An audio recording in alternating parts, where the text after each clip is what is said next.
Irmãos, mais uma vez, graça e paz, amém? Que bom que você está aqui.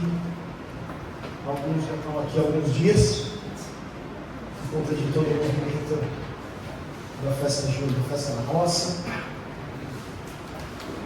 Daqui a pouco eu vou agradecer oficialmente cada um de vocês por todo o carinho com a gente.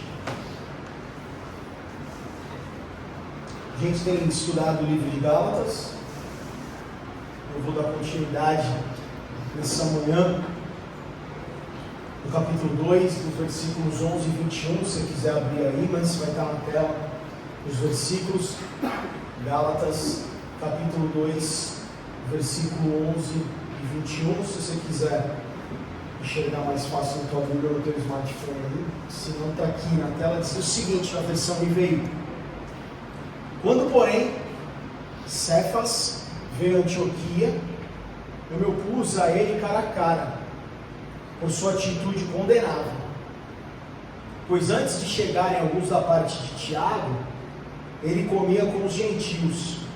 Quando, porém, chegaram, afastou-se e separou-se dos gentios, por meio dos que eram da circuncisão. Os demais judeus também se uniram a ele nessa hipocrisia, de modo que até Barnabé se deixou levar pela hipocrisia deles. Quando vi que não estavam andando de acordo com a verdade do Evangelho, disse a Cefas diante de todos: você é judeu, mas vive como gentil, não como judeu. Portanto, como pode obrigar os gentios a viverem como judeus? Nós, judeus de nascimento, não gentios pecadores, sabemos que o homem não é justificado pelas obras da lei, mas sim pela fé em Jesus Cristo. Assim nós também cremos em Cristo Jesus para sermos justificados pela fé em Cristo, não pelas obras da lei, porque pelas obras da lei ninguém será justificado. Se, porém, procurando ser justificado em Cristo, formos por isso tidos por pecadores, então Cristo é ministro do pecado? De modo nenhum. Se reconstruo o que destruí, constituo a mim mesmo um transgressor. Pois, por meio da lei, morri para a lei, a fim de viver para Deus. Estou crucificado com Cristo. Assim, já não sou eu quem vive, mas Cristo vive em mim. E a vida que vivo agora, no corpo, vivo pela fé no Filho de Deus, que me amou e se entregou por mim. Não anula a graça, pois se a justiça vem pela lei, Cristo morreu em vão. Irmãos, quem escreveu Gálatas? Paulo. Então, Paulo, você gosta de treta? Quem gosta de uma tretinha aí? Tem gente que gosta só de ver, né? Uma treta, jogar um palitinho de fósforo, isso, aquilo.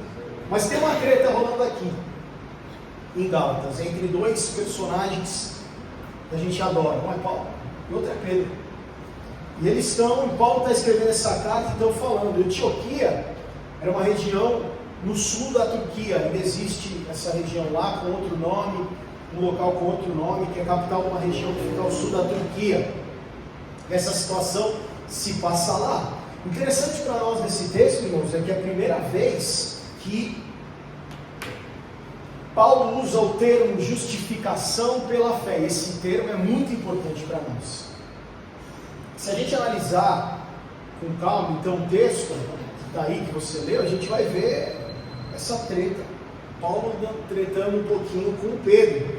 E no campo das ideias a gente pode conversar, dialogar, discutir, está tudo certo, a gente se ama e tudo mais. Mas Paulo não está gostando da postura de Pedro e está confrontando Pedro por causa dessa postura. E a exortação gira em torno de comer com os gentios. A gente sabe, você sabe, eu sei, que a gente tem uma história. Os judeus eram o povo de Deus. E nós sabemos que existiam várias regras, vários cerimoniais, várias leis e tudo mais. O Antigo Testamento institui para nós leis de purificação. E essas leis de purificação são podemos dizer que é uma complicada série de regulamentos que precisam ser seguidos para aqueles que se dizem povo de Deus, que eram os judeus. Pedro está comendo com aqueles que não são judeus, os gentios como nós. E o que Paulo está dizendo, que é surpreendente, é que Pedro comia só com judeus, resolveu comer com gentios, agora ele volta a não querer comer mais com os gentios, ele para de comer com os gentios, e para o cristão daquele primeiro século, o fato de ter começado a comer com os gentios já era chocante para os judeus. E nessas leis de purificação, irmãos, que a gente precisa entender como contexto, antes da gente se aprofundar em Gálatas, existiam muitas regras, mas acho que as mais legais para nós, as que mais chocam, são relacionadas aos alimentos. E os alimentos, o que comer ou o que não comer, eram uma das principais áreas de separação. E essas leis estão registradas no Levítico 11. Se você tiver curiosidade, leia Levítico 11. E o texto de Levítico 11 separa alguns alimentos como limpos e outros alimentos como imundos. E comer com gentios, aqueles que não eram judeus, era problemático porque, além desses caras consumirem alimentos que eram considerados impuros, eles não seguiam uma série de normas judaicas de preparação e purificação.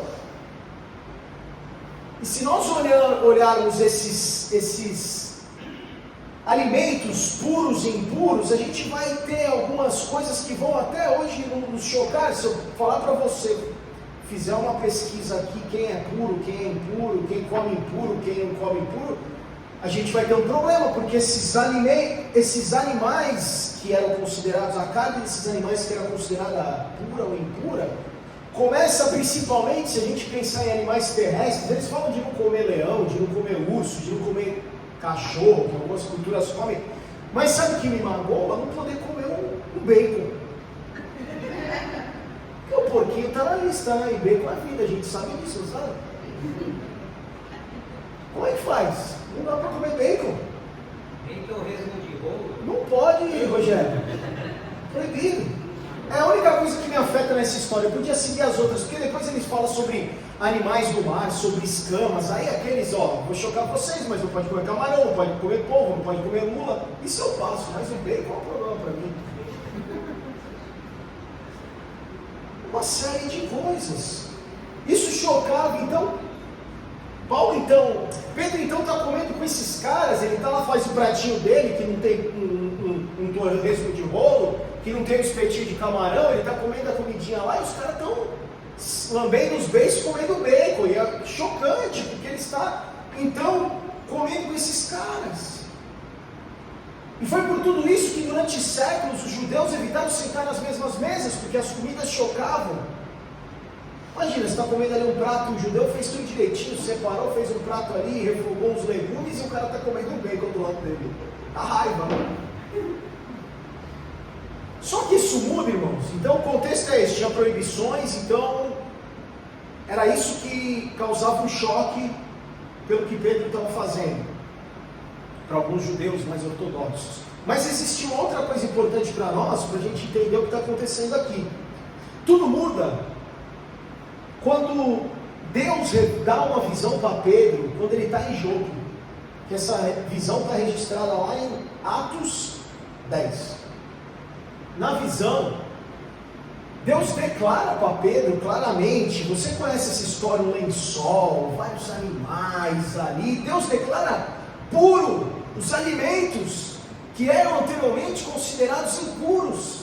E mais importante ainda, Deus mostra a Pedro que ele não deveria considerar impuro nenhum ser humano, que Deus tivesse purificado. Depois desse período, Pedro fala, entendi, recebi a visão, compartilhei, só que então não tem alimento impuro, ninguém é impuro, todos são puros diante de Deus, justificados pela fé. Então, Pedro começa a comer com os gentios, com aqueles que não eram judeus. E o comportamento de Pedro, a gente pode concluir que reflete a verdade do Evangelho. Não tem separação mais entre Senhor, entre os escravos, entre romanos, entre judeus, entre gentios. Não tem separação, a mesa é uma só. Em Cristo, judeus e gentios agora formam um povo só. Nós somos um povo só, irmãos. Traga para a nossa realidade, a gente senta corintiano e palmeirense na mesma mesa. Traz para a nossa realidade, a gente senta na mesma mesa de esquerda e de direita. Pedro está vivendo assim na Antioquia, mas o que acontece é que chegam alguns homens que são da parte de Tiago, que diz o texto, e aí Pedro fica meio que, esses caras vão me julgar, eles não vão entender, e Pedro começa a se afastar, para manter uma imagem, ele começa a se afastar dos gentios, para que ele não fosse julgado por esses homens da parte de Tiago. E o que Pedro está fazendo influencia outros cristãos. E Paulo está dizendo no texto que até Barnabé é influenciado e começa a ter a mesma atitude, começa a haver uma separação. E Paulo não está vendo isso só como uma questão de etiqueta, irmão. Eu sento aqui no centro, eu quero sentar do lado do Rogério, que é palmeirense, eu vou sentar lá do outro lado com meus amigos corintianos e tudo mais. Não é uma questão de time, de partido, de costumes alimentares, mas para Paulo tratava-se de um problema muito mais profundo. Paulo percebe que isso colocava em risco o próprio Evangelho. E nós sabemos, irmãos, que o Evangelho, ou deveríamos saber, ou você vai saber agora, o Evangelho não é apenas a mensagem que nos salvou. O Evangelho é a verdade que deve governar cada área da nossa vida.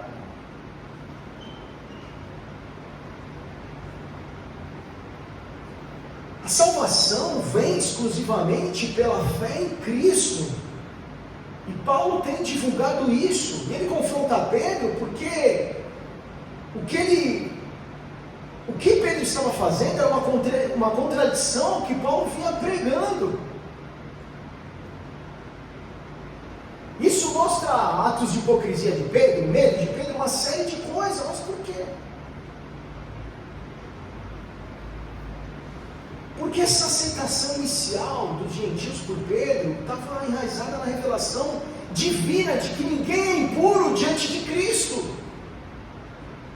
Só que depois ele come, e daqui a pouco ele se esconde, não quer comer mais, porque tem medo, críticas, uma série de coisas. Mostra uma tensão, por isso que eu disse sobre uma treta, porque tem uma tensão rolando aqui. E o que nós podemos ver é que Pedro tem uma atitude, podemos considerar uma falha, em manter-se firme à verdade do Evangelho, deixando que a sua hipocrisia decorresse de uma mistura de orgulho racial, de medo, de julgamento, causando divisões na igreja. Paulo então desafia Pedro: ei, teu comportamento está errado. O que está fazendo é contrário aos princípios de unidade e aceitação do Evangelho. Agora, irmão, se isso aconteceu lá com Pedro, rocha, caminhou com Cristo, Pedro, tu é rocha. Será que acontece com a gente? Porque existe uma diferença enorme, irmãos, entre conhecer uma verdade, conhecemos uma verdade, temos a verdade decorada, mas será que vivemos a verdade? Nós podemos conhecê-la e não viver. Existe uma diferença entre conhecer a verdade e viver a verdade. A gente sabe que Deus é soberano, a gente sabe que Deus cuida de nós, a gente sabe ou deveria saber que somos salvos pela graça, mas quantas vezes nós vivemos como se tudo dependesse de nós, do meu esforço, do que eu fiz, E foi exatamente isso que aconteceu com Pedro. Ele não abandonou Jesus, ele não mudou a teologia, ele não começou a ensinar heresias, mas por medo da opinião das pessoas passou a viver de uma maneira incoerente com aquilo que acreditava. E Paulo discutia para nós, irmãos, algo muito importante. Quando nossa prática nega o Evangelho precisa nos confrontar, a gente precisa voltar para a essência do Evangelho. E é isso que Deus quer fazer com nós nessa manhã. E aí nós vamos falar de 3 movimentos. Contexto entendido, você entendeu a treta, você entendeu o que está acontecendo? Gálatas 2, vamos lá. agora caminhar um pouquinho pelos versículos. O primeiro movimento, são 3, irmãos, essa manhã para nós, de forma bem rápida. É que muitas vezes o Evangelho, esse Evangelho que a gente precisa, que precisa nos confrontar, esse Evangelho muitas vezes vai revelar uma incoerência, como no caso de Pedro. Os versículos 11 a 14 falam sobre isso. E Paulo não está condenando só uma ação isolada de Pedro. O argumento de Paulo é que o comportamento do apóstolo Pedro estava negando na prática aquilo que Paulo estava pregando. Pedro, você viveu com Jesus, você é apóstolo, você está fazendo diferente daquilo que eu estou pregando, como é que eu posso alcançar esses caras? Porque o Evangelho anuncia que Deus aceita pecadores exclusivamente pela graça. Nós cantamos só graça nessa manhã. Graça mediante a fé em Cristo. Se judeus e gentios podem ser aceitos dessa forma diante de Deus, então devem viver também em comunhão uns com os outros. Quando separamos a mesa, significa que nós estamos reconstruindo, irmãos, uma barreira que Cristo derrubou lá na cruz.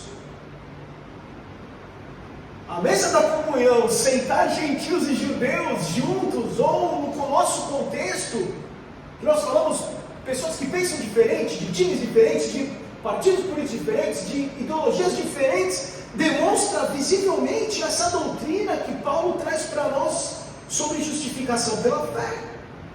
Por isso que Paulo está indignado, por isso que ele reage de uma maneira muito firme.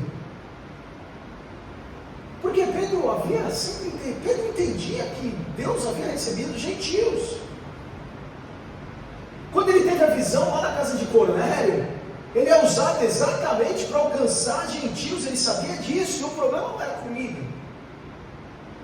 Mas o problema era o coração de Pedro.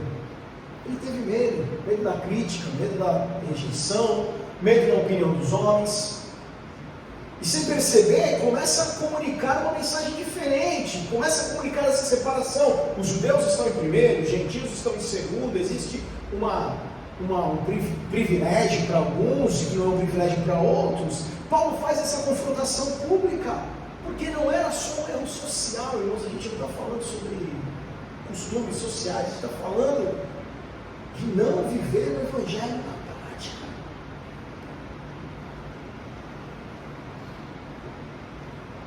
E muitas vezes eu e você, assim como Pedro, vivemos um Evangelho um pouco diferente. Na igreja está todo mundo arrumado, aqui é uma postura, lá no trabalho a gente tem outra. Nas redes sociais, uma postura totalmente diferente daquilo que nós somos na igreja, em casa, outra. A gente não nega Cristo com os lábios, mas negamos Cristo na maioria das vezes com as nossas atitudes. E a pergunta para nós nessa manhã é: quem tem governado as nossas decisões? É Cristo ou é a opinião das pessoas? O que Pedro deveria ter feito, irmãos, nós sabemos. Nossa, que mancada de Pedro, que papelão. Paulo está certo, eu sou do time do Paulo, não sou do time do Pedro. Porque Pedro, pô, como assim? Ele estava lá se escondendo, comeu os gentios, chegou os aparteados, ele se escondeu, correu para os judeus, que absurdo. Mas e quando nós trazemos para a nossa realidade? Porque o medo, essa vergonha, o que seja, não pode falar mais alto do que a realidade do Evangelho. E se está falando do Evangelho, precisa nos corrigir. O Evangelho, discutindo a nossa incoerência, nós voltamos a ser coerentes com aquilo que é viver o Evangelho. Assim como nós entendemos, assim como nós cantamos, assim como nós pregamos. O Evangelho vai sempre descortinar, deveria descortinar qualquer incoerência que haja nas nossas vidas. Cabe a nós sempre voltarmos para o Evangelho da graça, o Evangelho da justificação pela fé. O segundo movimento, irmãos, é que esse Evangelho, Gálatas 2, 15 a 18, o texto, esse Evangelho revela a nossa única esperança. Não tem outro caminho para nós, irmãos. Não tem outra esperança para nós. Não tem para onde correr. O ponto alto do discurso de Paulo a Pedro, na frente de todo mundo que ele discursou, ele não chamou Pedro no cantinho e falou: vem cá, deixa eu te dar um feedback. Fez um discurso lá. No versículo 16 ele diz o seguinte: nós também temos crido em Cristo Jesus para sermos justificados pela fé em Cristo e não pelas obras da lei, pois ninguém será justificado pelas obras da lei. Justificados pela fé, irmãos, é um conceito fundamental para nós. A gente precisa então relacionar o conceito de justificação pela fé que Paulo usa pela primeira vez aqui com a treta, com a controvérsia que estava acontecendo entre os dois. Porque em essência, irmãos, a discussão foi acerca da pureza. Os judeus não comiam com os gentios porque eles eram impuros, e então você tinha que ser puro para adorar a Deus, e é isso. E quando Pedro passa a fazer esse papelão de evitar comer com os gentios, Paulo lembra lá em Atos 11, 8 e 10, a história de Cornélio: todos são puros em Cristo. No Antigo Testamento fala que só é puro aqueles que guardam as leis cerimoniais. Embora o termo puro não apareça nos versículos de 11 a 13, aí em Gálatas, era o que se referia à palavra no versículo 12. O ato de comer em todas as regras e regulamentos. Nesse contexto, irmãos, Paulo introduz essa ideia de justificação, os versículos 15 e 16 aí de Gálatas, e traz para nós, no conceito da treta deles, que justificação é basicamente a mesma coisa que ser puro. Ser justificado é ser aceitável a Deus, aceitável para a comunhão com Deus. Justificação, sermos puros para que possamos ser aceitáveis diante de Deus. É esse o contexto, mas para nós entendermos justificação, nós precisamos ir um pouquinho mais fundo, porque esse conceito é o mais rico do que isso. Porque justificar é uma palavra que é emprestada lá dos tribunais, que se refere, justificar se refere ao veredito do juiz, martelinho lá, e quer dizer que Deus, que é o juiz de toda a terra, declara o pecador, eu e você, juiz de toda a terra, declara que eu e você somos justos aos olhos de Deus.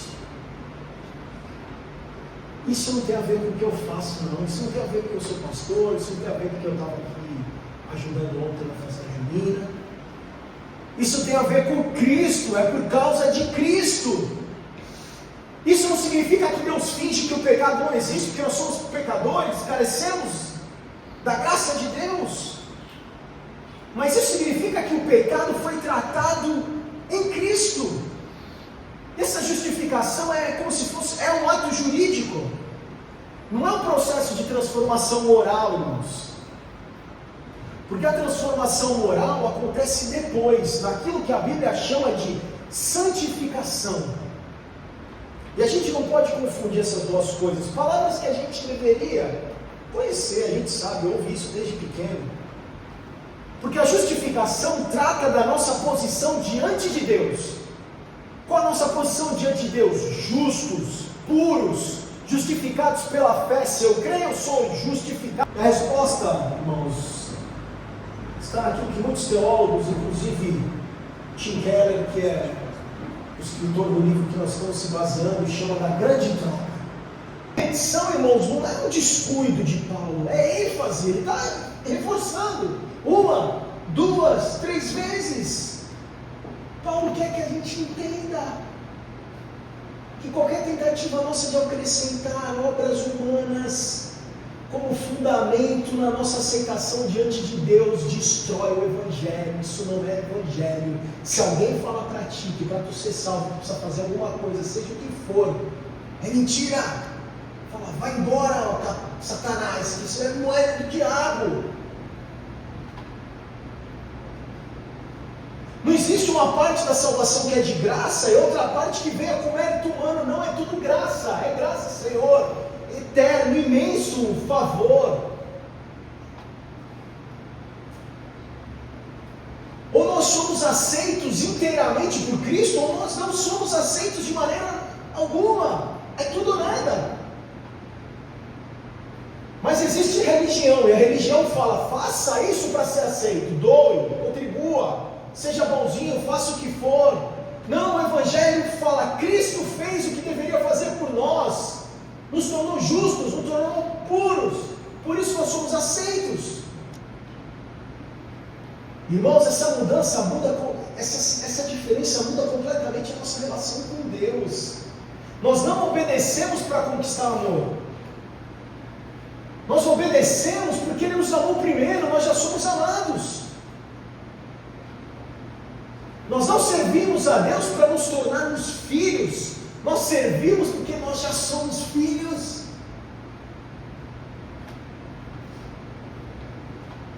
Mas quantas vezes a gente entra numa parada meio estranha, a gente acha que quando a gente ora bastante, então está mais legal.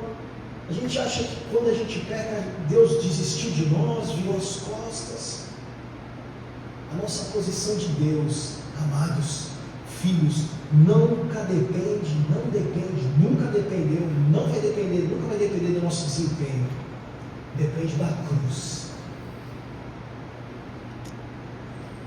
Quem vive experimentando a busca pelo desempenho nunca descansa. Agora, quem vive pela graça descansa na obra de Cristo lá na cruz. O terceiro e último movimento, nós falamos que o primeiro movimento, o Evangelho revela a nossa incoerência, como revelou a incoerência de Pedro. O segundo movimento, o Evangelho revela a nossa única esperança, salvos pela graça, justificados pela fé. E o terceiro movimento, o Evangelho revela a nossa identidade, versículos 19 e 21 de Gálatas. E aí a gente pode dizer que a gente chegou no ápice do texto, e Paulo está dizendo: já não sou eu quem vive, mas Cristo vive em mim. E ele não está dizendo que ele perdeu a personalidade dele. Ele está dizendo que encontrou uma identidade muito maior.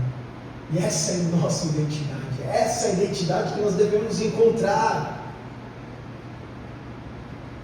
Não falou na religião, na reputação, na moral, no reconhecimento. Tudo isso morre na cruz. Agora a nossa identidade está em Cristo. O Evangelho não muda só o nosso destino eterno. Eu aceitei a Jesus, agora deixa eu viver a minha vida porque eu já estou salvo e eu vou ter uma eternidade. Não! O Evangelho muda o quem somos hoje. Talvez você se faça uma pergunta: quem sou eu? Quem sou eu? Talvez a gente viva até uma geração desesperada para responder essa pergunta: quem sou eu? Quem sou eu? Paulo responde isso no único versículo. Ele falou: se alguém foi amado por Cristo, morreu com Cristo, agora vive em Cristo.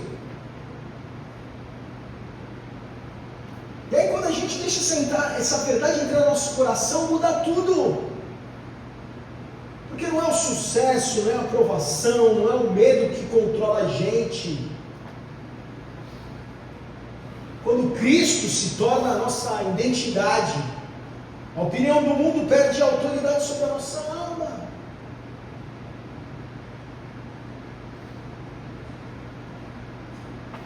Não um comportamento moral que se torna uma obrigação para ganhar aceitação. Mas as nossas atitudes são uma resposta à graça que nós já recebemos. Se a graça, se a salvação pudesse ser conquistada através da lei, através de qualquer esforço, irmãos, a gente não precisaria fazer ceia, a gente nem contaria a história de Cristo morrendo por nós numa cruz.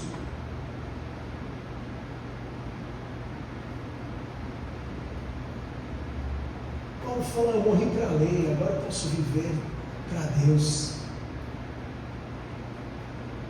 Posso me render à fé, posso obedecer a Cristo. E nós sabemos que Paulo era um cara muito certinho antes de ter um encontro com Jesus, correto, religioso. Mas tudo isso era feito na sua força, por si mesmo, nunca para Deus. Agora não, agora eu sou justificado em Cristo, justificado pela fé. Não preciso fazer nada para conquistar o favor de Deus. Obedeço porque já recebi graça, já recebi o que preciso receber. Esse conceito, irmãos, ele é importante, que ele muda completamente a motivação da nossa vida. Porque a vida passa a ter um novo centro. Antes, identidade baseada no meu currículo religioso. Agora, identidade baseada em Cristo. Vida cristã, irmãos, por que você é crente? O que você acredita? Vida cristã não tem nada a ver em tentar ser uma pessoa melhor. Vida cristã tem a ver em viver uma vida completamente nova. Uma vida cuja fonte é Cristo, é Jesus que habita em nós. E por isso que Paulo fala, vida que agora vivo no corpo, viva pela fé no Filho de Deus, que me amou e se entregou por mim. Paulo não está dizendo que Cristo amou o mundo somente, ele está dizendo, me amou, Cristo me amou, é pessoal, e se entregou por mim. Irmãos, o Evangelho não pode ser somente uma ideia que existe na cabeça, como diria alguns santos. O Evangelho precisa ser uma realidade pessoal. Quando nós compreendemos que Cristo nos amou individualmente, entregou sua vida por nós, nossa obediência, nossa busca por santificação deixa de ser movida por medo, por tentativa de provar qualquer coisa, e passa a ser uma resposta de amor que nós temos por Deus. O versículo final, irmãos, resume toda a argumentação de Paulo. O versículo 21 diz o seguinte: não anula a graça de Deus, pois se a justiça vem mediante a lei, segue-se que morreu Cristo em vão.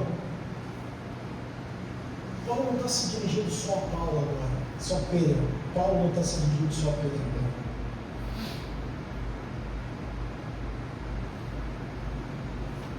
Nós não somos aceitos pela fé e depois mantemos essa aceitação pelo nosso desempenho.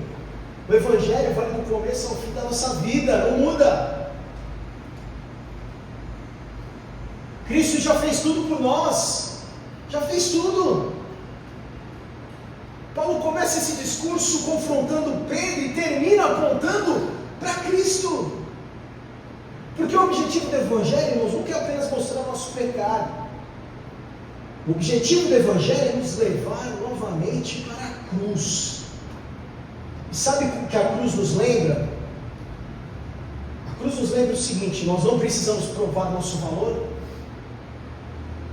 não precisamos conquistar o amor de Deus, não precisamos viver de escravos da aprovação humana. Cristo já pagou o que tinha que ser pago. Podemos viver pela fé naquele que nos amou e se entregou por nós. E pode ser que talvez a gente viva, irmãos, ou em alguns momentos viva exatamente como Pedro. Conhecemos o Evangelho, a gente conhece, a gente vem ouvir a palavra, a gente tem YouTube em casa, a gente lê a Bíblia. Mas a gente conhece o Evangelho, mas não vive com base no Evangelho. E talvez a gente esteja até cansado de tentar merecer o amor de Deus. Ou talvez a gente viva com medo por causa da opinião dos outros. Mas o convite para nós essa manhã, Cristo nos chama de volta não para a religião, Cristo nos chama de volta para a graça, Cristo nos chama de volta não para o desempenho, Cristo nos chama de volta para a cruz. E a pergunta para nós, para finalizar, é: diante conhece o Evangelho, apenas conhece o Evangelho, ou estamos vivendo conforme o Evangelho? Essa é a reflexão para nós nessa manhã, com base em Gálatas. Amados, justificados pela fé, justos, puros. Isso faz com que a gente só tenha uma ideia, ou faz com que a gente possa incorporar isso na nossa vida e viva conforme o Evangelho. No versículo 20 fala: já estou crucificado com Cristo, e vivo não mais eu, mas Cristo vive em mim. E a minha oração nessa manhã é que Cristo vive em nós, não como uma ideia, mas que seja uma realidade que guie cada uma das nossas atitudes diariamente. Feche teus olhos. Senhor Deus e Pai, te agradeço